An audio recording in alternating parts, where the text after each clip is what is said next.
Somebody with who can string a few sentences together needs to call Zelensky and say, here's what we're going to do. You're not going to join NATO. Well, we'll get the NATO Secretary General, John Stoltenberg, to say that. You need to say it, and the U.S. will say it. So you're not going to join NATO. You're not going to join the EU. You can be independent in the sense of being autonomous, but you have to be neutral. And there are plenty of models for this. Finland during the Cold War, Austria during the Cold War, potentially Ukraine today. There's when you've got two great powers, whether it's the U.S. and Russia, or the U.S. plus Europe and Russia confronting each other, the idea of buffer states, I mean, that's as old as, maybe if not history, at least the history of buffer states is several centuries old at this point. It's a part of what every international strategist looks at. So Ukraine should be a buffer state. It should be neutral. That way Putin has no reason to invade, and we have no reason to try to push the borders of NATO to a point slightly east of Moscow, which Moscow hasn't been attacked from the east since Genghis Khan.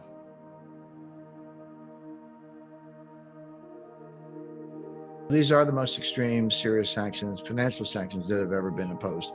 Bear in mind that FDR froze Japanese bank accounts and stopped exports of oil to Japan in August 1941, 4 months before Pearl Harbor. So, and the Pearl Harbor attack had been in the planning earlier than that, but it was kind of going down that road. So wouldn't be the first instance of financial sanctions having kinetic consequences. So here we are slamming Russia with all these sanctions. Probably the Russian economy will contract 20 to 25% over the next 6 months. I think that's a realistic forecast. It will hurt. But what no one in the White House seems to have thought about is the blowback. And that's the first thing you're supposed to think about the second move before you make the first move.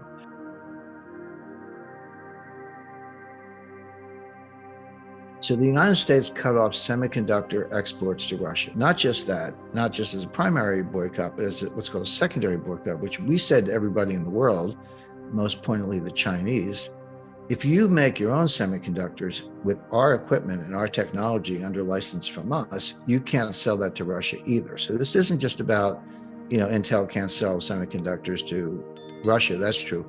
Chinese semiconductor manufacturers can't sell semiconductors to Russia if they're made with our equipment, which they are. But basically all this stuff kind of, comes out of the US in the first instance. But what people don't realize is that, look around your kitchen or any part of your house, or get in a car.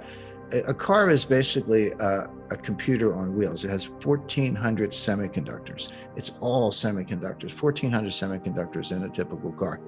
But it's not just that. This is the Internet of Things, right? So your refrigerator, your dishwasher, your washing machine, your coffee maker, you name it, they all have semiconductors.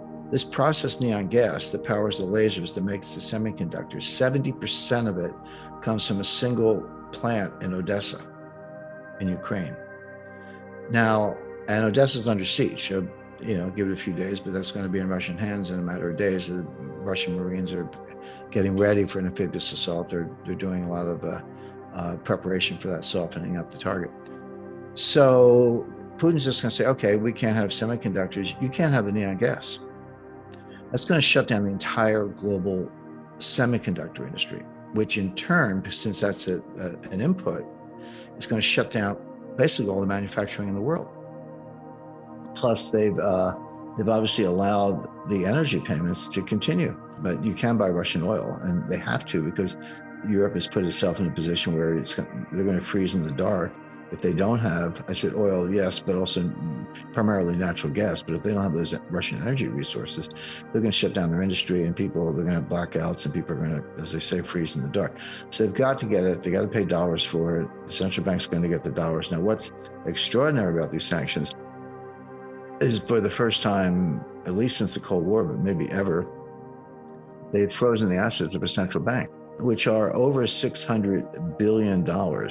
There are relatively few treasury securities in portfolio, but they could be involved in using dollars in foreign exchange swaps. These sanctions will not work to stop the war or slow the war or change the outcome of the war. Now, they absolutely punish the Russian economy. Yep. They punish Russian individuals, consumers, Russian citizens. They're going to have fewer options, more expensive goods. Their economy is going to slow down. Unemployment will go up. The ruble is devalued. All those things are true, but they're also true in the United States. We're going to punish Americans far worse than the Russians. We're already seeing. I took a long trip yesterday. I filled up my car with gas at the end of the trip. It was $76. It used to be $45 to fill up my car. Now it's $76. Yeah. Not quite doubling. Well, multiply that by 200 million cars and every consumer in the United States and elsewhere in the world. You're seeing the impact of this already. It's not like, oh, gee, it's coming. It's already here. It's going to get a lot worse. This is what these people don't think about.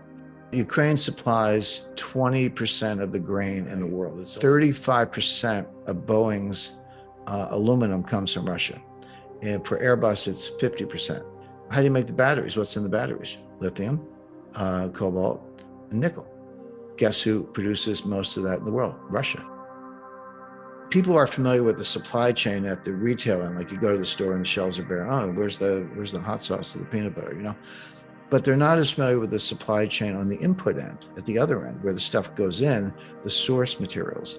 And a lot of that, and in many cases, 80, 90, up to 100% of the global supply comes from Russia. And so what we're going to do is we're going to cut off the oxygen supply of the global supply chain. Now, how do you feel? See, this is the point, which is, and we can come back to the dollar as the medium of exchange, but I say that the supply chain is not a big part of the economy.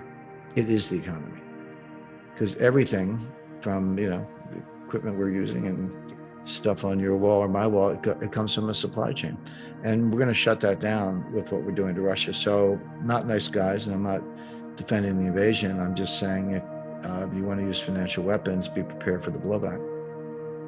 Do you really think you can inflict that much economic damage on Russia, which they have, without that coming back in a very densely connected web of which is what global finance and the global banking system is, without creating a liquidity crisis all over the world? So the liquidity crisis, the global liquidity crises are different than stock market crashes in the sense the stock market will just crash all at once, in a day or a couple of days or whatever, and then it tends to come back. The stock market crash is like an earthquake.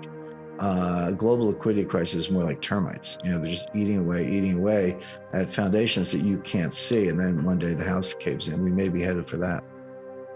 Now, we've been there twice before in recent years. August 17th, 1998, Russia defaulted on their external debt, and the ruble was grossly devalued. That started a global liquidity crisis, went around the world, ended up in my lap at Long-Term Capital Management, where we had $1.4 trillion of derivatives.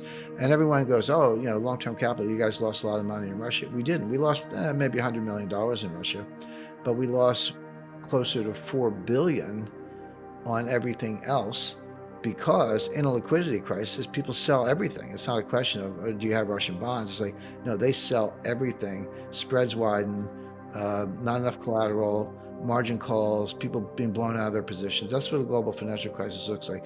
We cured that with a $4 billion all-cash injection sponsored by the Federal Reserve and two rate cuts, one on an emergency basis by Alan Greenspan. We got through that, but we came within hours of shutting every market in the world.